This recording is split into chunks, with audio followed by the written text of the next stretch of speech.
제아벌 2권 4부 1장. 정말 이건 꿈의 연속인 걸까? 라스콜니코프는 다시 한번 이런 생각이 들었다. 조심스럽고 의아스러운 얼굴로 그는 뜻밖의 손님을 뜯어보았다. 스비드라가 일로프라고요? 말도 안 되는 소리. 그럴 리가요. 마침내 그가 의욕에 차서 큰 소리로 말했다. 손님은 이 외침에 전혀 놀라지 않는 눈치였다. 두 가지 이유 때문에 찾아왔습니다. 첫째, 오래전부터 당신 입장에서도 극히 흥미롭고 이로운 쪽으로 당신 얘기를 많이 들어온 덕분에 개인적으로 인사를 나누고 싶었습니다. 둘째, 당신의 누이 동생 아부도치아 로마노브나의 이해관계와 직접적으로 관련된 한 가지 계획에 있어 저를 꼭 좀 도와주십사 하는 바람이 있어서입니다. 제가 지금 누구의 추천도 없이 혼자 그분을 찾아가면 모종의 편견 탓에 마당에도 들이지 않을 것이고 그래서 당신이 좀 도와주시면 오히려 잘 되지 않을까 싶은 생각에. 잘못 생각하셨군요. 라스콜리니코프가 상대의 말을 가로막았다. 여쭤볼 것이 있는데 그 두 분은 어제 막 도착하셨죠? 라스콜리니코프는 대답하지 않았다. 어제가 맞습니다. 저도 압니다. 실은 저도 그저께 막 도착했거든요. 해서 그와 관련하여 드릴 말씀인즉, 로지언 로마노비치, 별명은 쓸데없는 것으로 생각되지만 그래도 몇 마디 하게 해주십시오. 이 경우 이 모든 일에 있어 정말로 제가 딱히 큰 죄를 저질렀다는 겁니까? 즉 어떤 편견도 없이 건전하게 판단해서요. 라스콜리니코프는 아무 말 없이 계속 그를 살펴보고 있었다.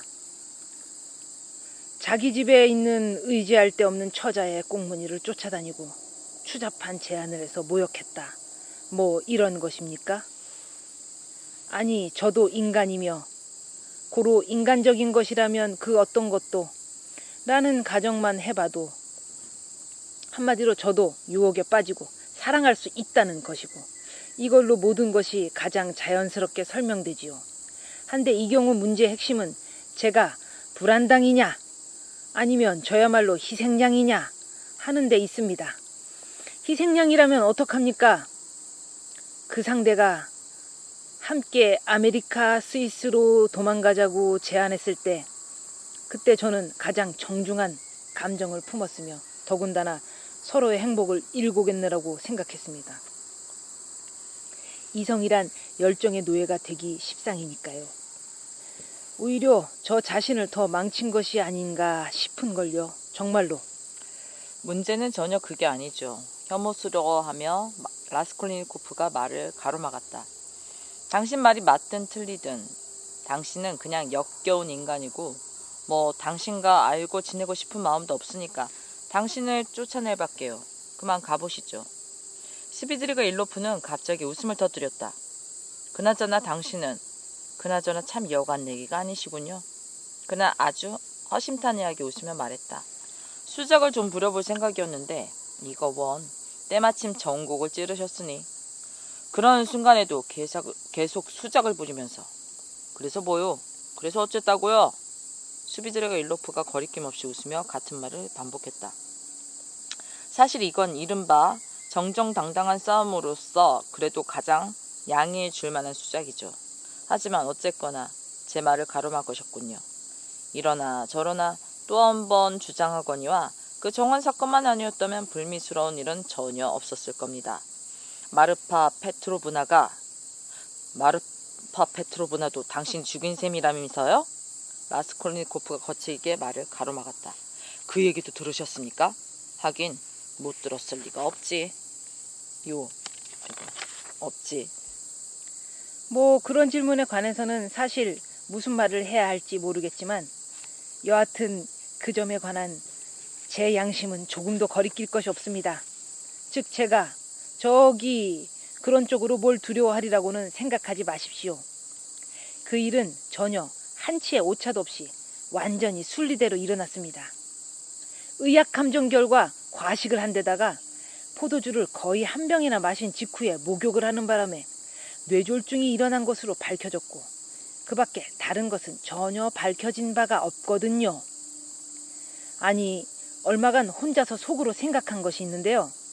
예, 특히 이곳에 오는 길에 기차 안에서 생각했지요. 혹시 내가 이 모든 불상사에 일조한 것은 아닐까? 어쩌다 정신적인 자극을 주었거나 그와 비슷한 짓을 함으로써? 하지만 결단코 그랬을 리 없다는 결론을 내렸습니다.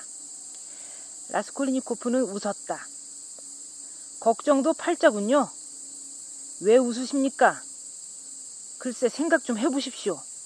제가 채찍을 든 건 2번뿐이고 그것도 자국도 남지 않았을 정도였습니다. 저를 냉소주의자로 생각하지 마십시오. 제발요. 제 입장에서 그것이 얼마나 추잡한지, 뭐가 또 어떤지 등은 저도 정확히 알거든요. 하지만 마르파 페트로브나가 저의 이런 말하자면 몰입을 은근히 기뻐했을 것이라는 것도 잘 압니다. 당신의 여동생 관련 사건도 밑바닥까지 다 써먹은 상황이었으니까요. 마르파 페트로브나는 벌써 사흘 때 집에 틀어박혀 있지 않으면 안 됐어요. 시내에 나갈 건수도 전혀 없고 그놈의 편지를 갖고 그곳 사람들을 죄에다 질리게 만들었거든요. 그때 갑자기 저 2대의 채찍질 사건이 난데없이 발생한 겁니다. 그녀가 제일 먼저 한 일은 마차를 대령하는 것이었죠. 새삼스레 얘기할 것도 없이 여자란 겉으로는 아무리 화를 내도 모욕받는 것이 몹시 유쾌한 경우가 있습니다. 하긴 누구에게나 그런 것이 있지요. 인간이란 대체로 심지어 모욕받는 것을 몹시 좋아한다는 사실을 인지한 적이 있습니까? 한데 여자는 특히 더 그렇지요. 그런 낚시라도 있어야 그나마 괜찮다고 해도 과언이 아닐 정도랍니다. 한순간 라스콜니코프는 그만 일어나 방을 나가야겠다는, 그로써 이 만남을 끝내야겠다는 생각이 들었다. 하지만 호기심도 발동하고 계산 속 같은 것도 있어서 그냥 참고 있었다. 싸움을 좋아합니까? 그가 멍하게 물었다. 아니, 별로요. 스비드리가 일로프가 평온하게 대답했다.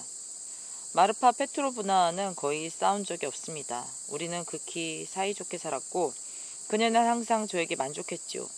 제가 채찍을 휘두른 건 7년을 함께 사는 동안 내도록 2번뿐이었습니다. 첫 번은 결혼하고 2달이 지나 시골에 내려간 직후였고, 자, 그리고 이번이 마지막 경우입니다. 당신은 저를 굉장한 불안당의 반동주의자, 농노제 지지자라고 생각하셨지요? 헤헤. 그나저나 혹시 기억하실지 모르겠는데 로지온 로마노비치, 몇 년 전 자비롭게도 아직은 언론의 자유가 보장되던 시절 우리나라에서 한 귀족이 성을 잃어버렸군요. 온갖 신문 잡지에서 전 국민적으로 톡톡히 망신을 당한 사건이 있었는데 기차 안에서 독일 여자에게 채찍을 휘둘렀기 때문이죠. 기억나십니까? 그 무렵에 또 같은 해였지 싶은데 세계의 추악한 행동이 일어났지요. 자, 제 의견은 이렇습니다. 독일 여자에게 채찍을 휘두른 신사를 깊이 동정하진 않는데 정말로 그것은 뭘 동정하겠습니까?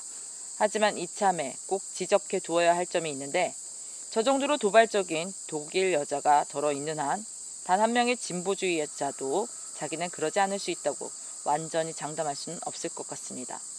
그때는 이 문제를 이런 관점에서 다른 사람이 아무도 없었으나 사실 이런 관점이야말로 진짜로 인도적이죠. 정말로 그렇지 않습니까?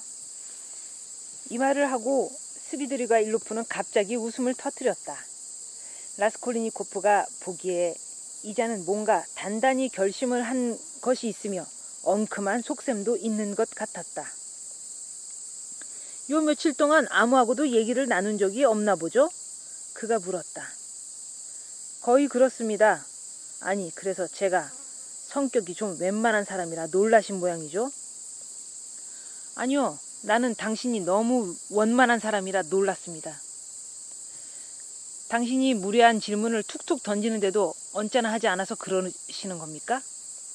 예, 그런 건가요? 예, 하긴 뭐가 언짢겠습니까? 그가 놀라울 정도로 순박한 표정을 지으며 덧붙였다. 사실 저는 아무 것에서 별달리 관심이 없습니다. 정말로요. 그는 어쩐지 생각에 골몰한 채 말을 이어갔다. 특히 지금은 아무 곳에도 마음이 가지 않는군요. 하긴 당신 입장에서야 충분히 제가 흑심이 있어서 아첨을 한다고 생각하실 수 있겠지요. 더군다나 당신의 여동생에게 용건이 있다고 제 입으로 말했으니. 하지만 탁 터놓고 말씀드리자면 정말 지루하군요. 요 사흘간 특히 더 그래서 당신을 보니 여간 기쁜 것이 아닙니다. 화내지 마십시오, 로지온 노마도비치. 하지만 제 눈에도 당신도 왠지 끔찍히도 이상한 사람으로 보입니다. 뭐라고 하시든 어쨌거나 당신에겐 뭔가 있어요.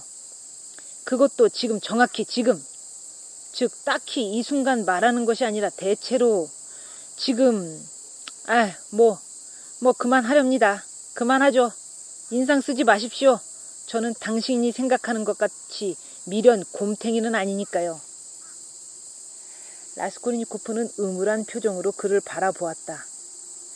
곰하고는 완전히 거리가 먼 사람 같은데요. 그가 말했다. 내 생각으론 심지어 아주 훌륭한 출신이거나 적어도 이 경우에 따라서는 말쑥한 사람처럼 굴 능력도 있는 사람인 것 같군요. 사실 저는 남의 견해에는 딱히 관심이 없습니다. 스비도리가 리프는 건조하게 오만한 뉘앙스마저 다소 곁들여 대답했다. 하지만 속물이 되지 않을 이유는 또 어디 있습니까? 우리 기후에는 이 옷을 걸치면 이렇게 편하고 또 특히나 그런 것에 자연스럽게 끌린다면야. 그는 이렇게 덧붙이며 또 웃었다. 한데 내가 듣기론 당신은 여기에 아는 사람도 많다더군요. 이른바 인맥도 없지 않은 사람이라고요. 그러니 무슨 목적이 있지 않은 다음에야 대체 왜 내가 필요하겠습니까? 아는 사람이 있다는 것은 그 말씀은 사실입니다.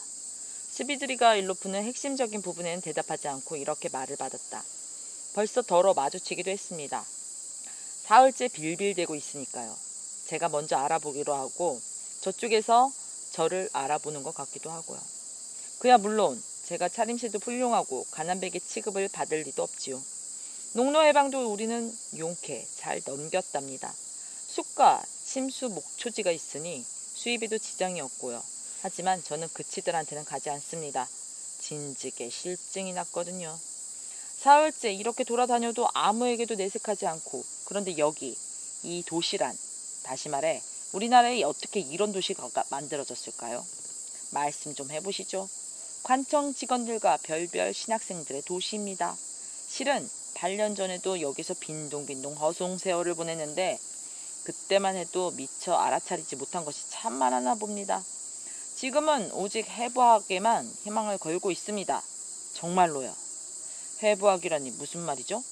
저 클럽이며 뒤소의 무도회며 당신들의 저 푸앙트 무도회며 아마도 진보 같은 것 말인데 이런 거야 우리 없이도 잘 나갈 테지요. 그는 이번에도 묻는 말에는 신경도 쓰지 않고 말을 이어갔다. 사기 도박사가 되는 것도 신나지 않겠습니까?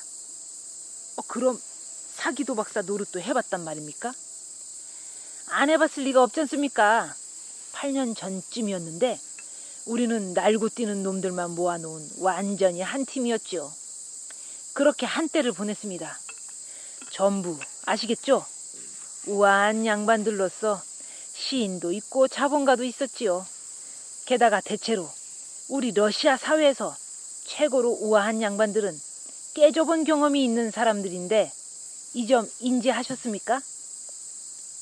저야 지금 시골에 틀어박혀 꼴이 영 말이 아니게 되었지만 어쨌거나 그 무렵만 해도 저는 도박빚을 못 갚아 감옥 신세 질 뻔한 몸이었지요. 내진 출신의 그 그리스 놈 때문에 그때 마르파 페트로브나가 난데없이 나타나 흥정 끝에 몸값으로 은화 3만 루블에 저를 풀어주었습니다. 제 빚은 총 7만 루블이었고요. 그걸로 우리는 정식 결혼을 했고 그녀는 저를 무슨 보물처럼 여기며 당장 자신의 시골로 데려갔습니다. 나이는 저보다 5살이나 많았습니다. 저를 몹시 사랑했고요. 저는 7년 동안이나 시골에 나가지 않았습니다. 그런데 말입니다. 그녀는 저에게 불리한 그 타인의 그 타인 명의의 그 3만 루블짜리 그 증서를 평생 동안 거머쥐어 있었고, 때문에 저는 어떻게든 반항할 생각을 품기라도 할지라면 당장에 우울감에 묶일 처지였죠.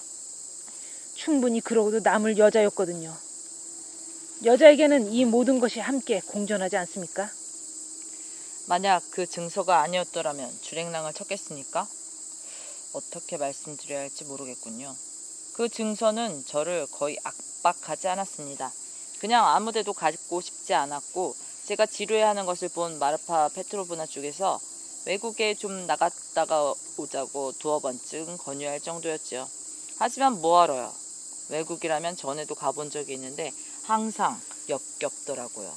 아니, 그런 것이 아니라 아침노래 물드는 나폴리 망과 바다를 바라보고 있노라면 어쩐지 서글퍼집디다. 제일 역겨운 것은 뭔가를 두고 정말로 슬퍼한다는 사실입니다. 아니, 고국에 있는 편이 낫습니다. 여기선 적어도 모든 것을 남 탓으로 돌리고 자신은 정당할 수 있으니까요. 어쩌면 저는 지금 북극으로 탐험을 떠날지도 모르겠습니다만, 술 마시는 것이 역겨움에도 술 말고는 더 이상 아무것도 남아있지 않으니까요. 시도도 해봤답니다. 아참, 베르그가 일요일에 유스포프 공원에서 거대한 기구를 타고 하늘을 날아오른다면서 일정한 요금을 내고 같이 갈 승객을 모집한다던데 사실입니까? 왜요? 날아봤으면 해서요? 제가요? 아니요. 그냥 스비드레가 일로프는 정말로 무슨 생각이 들고 다니나 이렇게 중하거든요. 아니, 이 양반 도대체 뭐야? 진땀나. 라스콜니코프가 생각했습니다. 아니요, 그 증서는 저를 조금도 압박하지 않았습니다. 스비드르가일로프가 상념에 잠긴 채 말을 이어갔다. 실은 저 스스로 시골에서 나오지 않았던 겁니다. 또 1년 전쯤 저의 영명축일에 마르파 페트로브나가 그 증서를 돌려주었을 뿐더러 상당한 금액을 덤으로 선물해 주었습니다. 그녀에게는 거금이 있었거든요. 내가 당신을 얼마나 신뢰하는지 알겠죠? 아르카치 이바노비치. 정말로 이런 표현을 썼습니다. 이런 표현을 썼다는 거 믿기지 않으시겠죠? 어쨌거나 말이죠. 저는 시골에서 점잖은 바깥 양반이 되었답니다. 그 근방에서도 저를 잘 알 정도로요. 책도 받아보곤 했습니다. 처음에는 격려해주던 마르파 페트로브나도 나중에는 제가 공부에 너무 매달려 몸이라도 상하지 않을까 계속 걱정했습니다. 마르파 페트로브나가 몹시 그리운 모양이죠? 제가요? 그럴지도 모르죠. 정말로 그럴 수도 있겠군요. 그나저나 유령을 믿으십니까? 유령이라뇨? 어떤 유령 말입니까? 보통 유령 말입니다. 어떤 유령이라뇨? 당신은 믿으십니까? 대략 그런데 아닌 것 같고, 즉 안 믿는다는 얘기가 아니라 나타나는 겁니까? 예? 스비드르가일로프는 어쩐지 이상한 눈으로 그를 바라보았다. 마르파 페트로브나가 찾아옵니다. 이렇게 말하면서 그는 어쩐지 이상 야릇한 미소를 머금으며 입을 일그러뜨렸다. 찾아온다니 무슨 말이죠? 벌써 3번이나 다녀갔습니다. 맨 처음 본 것은 장례식 날 묘지에서 돌아온 지 1시간쯤 지나서였습니다. 그러니까 제가 이곳으로 출발하기 전날 밤이었죠. 두 번째는 그저께 동틀역, 여기 오는 길에 말라야 비셰라역에서였습니다. 세 번째는 2시간 전, 제가 묵고 있는 아파트 방 안에서였습니다. 저 혼자 있었고요. 생시예요? 그럼요, 생시였죠. 3번 다 생시였습니다. 와서는 잠깐 말을 하고 문으로 나가버립니다. 항상 문으로 나가요. 심지어 소리도 들리는 것 같습니다. 왠지 당신에게는 꼭 그런 류의 일이 일어날 것 같은 생각이 들었습니다. 라스콜니코프는 이렇게 말했으며 그 순간 곧 자기가 이런 말을 한 것에 놀랐다. 심히 흥분해 있었던 것이다. 네? 그런 생각이 드셨다고요? 스비드레게 일러프가 놀라며 물었다. 정말로요? 그러게 제가 우리 사이에는 뭔가 공통점이 있다고 말하지 않았습니까? 예? 그런 말은 결코 한 적이 없는데요. 라스콜니코프는 열을 올리며 퉁명스럽게 대답했다. 그런 말을 한 적이 없다고요? 예. 저는 그런 말을 한 것 같은데요. 아까 이 방으로 들어왔을 때 당신이 눈을 감고 누워 자는 신용을 하고 있는 것을 보자마자 당장 저 자신에게 말했죠. 이 사람이다, 바로 그 사람이다 라고. 그게 뭡니까? 바로 그 사람이라니요. 뭘 두고 하는 말입니까? 라스콜리니코프가 소리쳤다. 뭘 두고? 사실 뭘 두고 그러는지는 저도 모르겠군요. 스비드르가 일루포는 그 스스로도 뭔지 모르겠다는 투로 진솔하게 중얼거렸다. 잠시 침묵이 찾아왔다. 둘 다 서로 뚫어져라 응시했다. 하나같이 말도 안 되는 소리야. 라스콜리니코프가 신경질 내며 소리쳤다. 그렇게 당신을 찾아온 그녀는 대체 무슨 말을 합니까? 그녀요? 글쎄, 그게 아주 시시껄렁한 소리를 짓거려대니 놀랄 수밖에요. 사실 저는 그래서 더 화가 납니다. 첫 번째는 방에 들어와서, 그러니까 문으로 들어와서 아르카치 이바노비치, 오늘 이런저런 일이 있어서 식당 시계에 태엽 감는 걸 잊었네요 라고 하더군요. 이 시계는 정말로 7년 내내 제가 매주 직접 태엽 감아주던 것인데 어쩌다 깜빡하면 그녀가 항상 그렇게 상기시켜주곤 했지요. 그 다음날 저는 이미 이곳에 오는 중이었습니다. 통틀역에 역사로 들어가 밤새도록 자는 둥 마는 둥 하여 녹초가 다 됐고 눈은 거슴칠했는데 커피를 시켰습니다. 보니까 갑자기 마르파 페트로브나가 손에 카드패를 들고 제 옆에 앉아 있더군요. 여행길이 어떨지 점 한번 쳐보지 않을래요? 아르카지 이바노비치? 그녀는 점치는데 고수였답니다. 아니 왜 점을 봐달라고 하지 않았는지. 그런 제가 용서가 안 되는군요. 소스라치게 놀라 도망쳤는데 실은 마침 발차 신호가 울렸거든요. 오늘은 간이 식당에서 후줄근한 식사를 하고서 뱃속이 더부룩한 상태로 앉아있는데 앉아서 담배를 피우고 있는데 갑자기 또 마르파 페트로브나가 들어오더군요. 새로 맞춘 치맛자락이 긴 초록색 실크 원피스를 멋지게 차려입고서요. 안녕하세요, 아르카지 이바노비치. 내 원피스 어때요? 마음에 들어요? 아니시카도 이렇게 만들지는 못할걸요. 그러고는 제 앞에 서서 한 바퀴 빙글을 돌더군요. 저는 원피스를 살펴보고 그 다음에는 그녀의 얼굴을 유심히 바라보았습니다. 이렇게 하찮은 일로 수고스럽게 나를 찾아오더니 마르파 페트로브나 별취미도 다 있구려 하고 제가 말했습니다. 아유 세상에, 여보 당신을 좀 심란하게 만들면 안 되나요? 이런 그녀를 골려주려고 저는 이렇게 말합니다. 나는 마르파 페트로브나 결혼을 하고 싶소. 당신이야 그러고도 남을 사람이죠, 아르카지 이바노비치.